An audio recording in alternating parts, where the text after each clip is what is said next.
Zoe loves baking, so she's making brownies and cupcakes for the Green Earth Club meeting tomorrow. She needs to make sure she has enough milk for both recipes. The brownies call for 1/4 of a cup of milk, and the cupcakes call for 2/3 of a cup. How much milk does Zoe need for both recipes?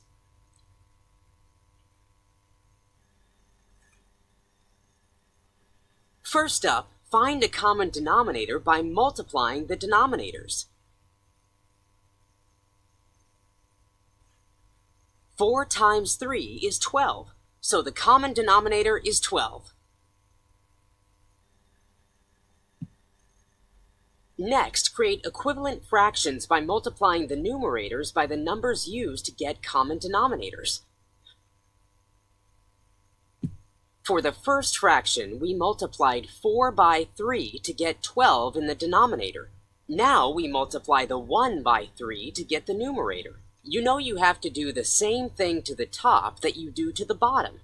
For the second fraction, we multiplied 3 by 4. That means we have to multiply 2 by 4 as well.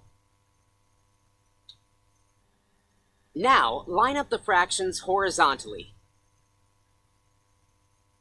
The fractions are 3/12 and 8/12. Are you staying connected? Now that we have common denominators, we can add the numerators. 3 plus 8 is 11.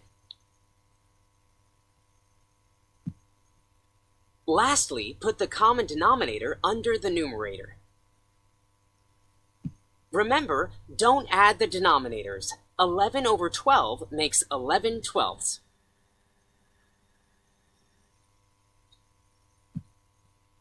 Zoe needs 11/12 of a cup of milk for her brownies and cupcakes. Man, I'm glad I'm going to that meeting just to get a hold of those brownies.